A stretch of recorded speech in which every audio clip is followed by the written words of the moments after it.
చంద్రబాబు నాయుడు గారు రాగానే గతంలో పోలవరం పూర్తి చేస్తానని మాట ఇచ్చాడు.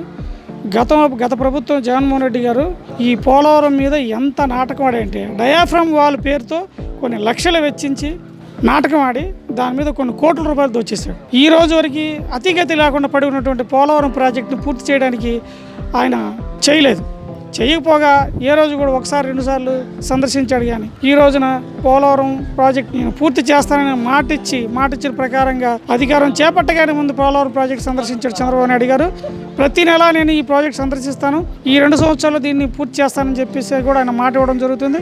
దీని మీద అప్ టు డేట్ తీసుకుంటాను, ఈ పోలవరం ప్రాజెక్టుకి నిధులు తీసుకొచ్చి దాన్ని పూర్తి చేస్తానని చెప్పి ప్రజలంతా కూడా ఆశిస్తున్నారు. మరి ఆయన ఎక్కడ చూసినా ప్రజాధనాన్ని వెచ్చించి రోడ్ల మీద ఆయన అట్టగాయించి అక్రమ కట్టడాలు కట్టడానికి అలవాటు అయిపోయింది. హైదరాబాద్లో చూస్తే లోటస్ పండ్లో రోడ్డు మీద కట్టాడు, దాన్ని కూర్చేశారు ఆ ప్రభుత్వం, అక్కడ ఉన్న ప్రభుత్వం, తెలంగాణ ప్రభుత్వం.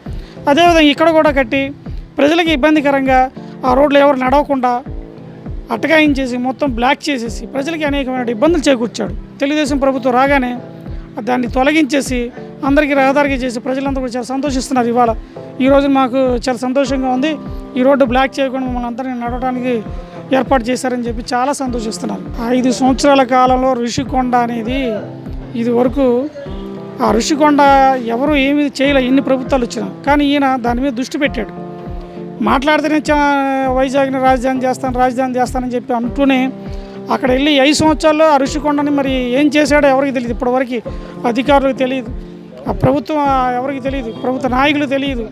లోపల మరి అంత కట్టడం కట్టాడు, ఎవరి కోసం కట్టాడు? ఆ ప్రజాధనాన్ని వెచ్చించి ఇన్ని లక్షల కోట్ల రూపాయలు వెచ్చించి ఎవరి కోసం కట్టాడు?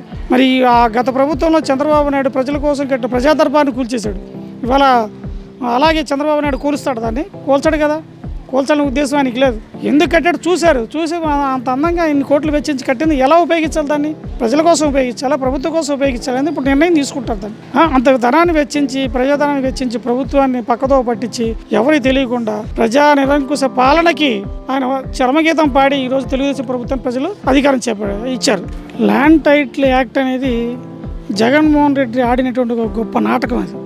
అది ఎలాగంటే కష్టపడి వాళ్ళు రూపాయలు సంపాదించుకొని వాళ్ళు ఏదో భూమి కొనుక్కొని వాళ్ళు రిజిస్ట్రేషన్ చేయించుకుంటే దాని మీద అజమాయిషీ చేయడానికి వాళ్ళ మంది మార్బలంతో ఆ యొక్క ల్యాండ్ని వాళ్ళు కబ్జా చేయడానికి ఒక బృహత్తరమైన పథకాన్ని రూపొందించి ఆ ల్యాండ్ టైటిల్ యాక్ట్ని తీసుకొచ్చాడు. ఆ ల్యాండ్ టైటిల్ యాక్ట్ని ప్రమాణ స్వీకారం చేయగానే రద్దు చేస్తాను, మీకు న్యాయం చేస్తానని చెప్పిన విధంగానే చంద్రబాబు నాయుడు గారు రాగానే ఆయన ల్యాండ్ టైటిల్ యాక్ట్ని రద్దు చేశాడు. అది ప్రజలందరికీ సంతోషదాయకమైన విషయం. ఈ రోజున మరి అది ఆల్రెడీ మరి ఆయన ఏ ఉద్దేశంతో చేశాడు, ప్రజలందరూ కూడా ఇంత ఉవ్వెత్తున ఎగసి ఓట్లు వేశారంటే ఆ ల్యాండ్ టైటిల్ యాక్ట్ మీద రియాక్ట్ అయ్యారు. అది మాత్రం వాస్తవం 100%. అసలు అన్న క్యాంటీన్ అసలు ఎవరైనా అన్నం పెట్టేవాడిని తీసేస్తారంటే వాడికి ఎంత అవివేకం అనుకోవాలి. జగన్మోహన్ రెడ్డి అయిన వాడు ఆయన పెట్టేవాడిని పెట్టనివాడు.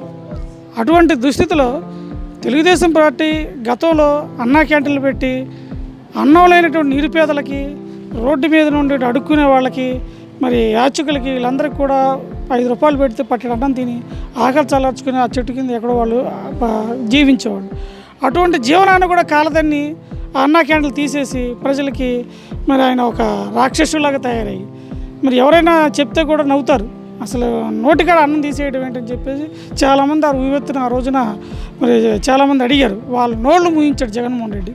ఈ రోజున దానికి చెప్పినట్టుగానే ప్రభుత్వం రాగానే నేను అన్నా క్యాంటీన్లు నేను మళ్ళీ ఓపెన్ చేస్తానన్నట్టుగానే చంద్రబాబు నాయుడు ప్రమాణ స్వీకారం చేయగానే అన్నా క్యాంటీన్లు మొదలుపెట్టారు.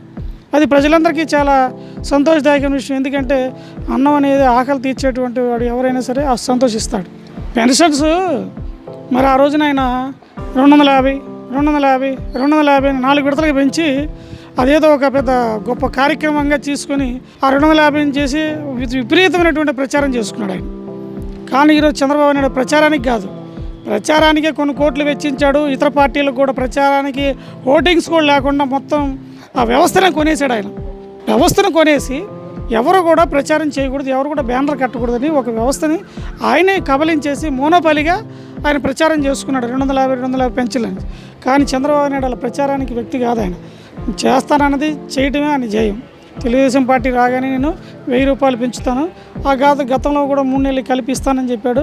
అలాగే 4000 రూపాయలు పెన్షన్ చేస్తానని చేసినట్టుగానే చేసి చూపించాడు.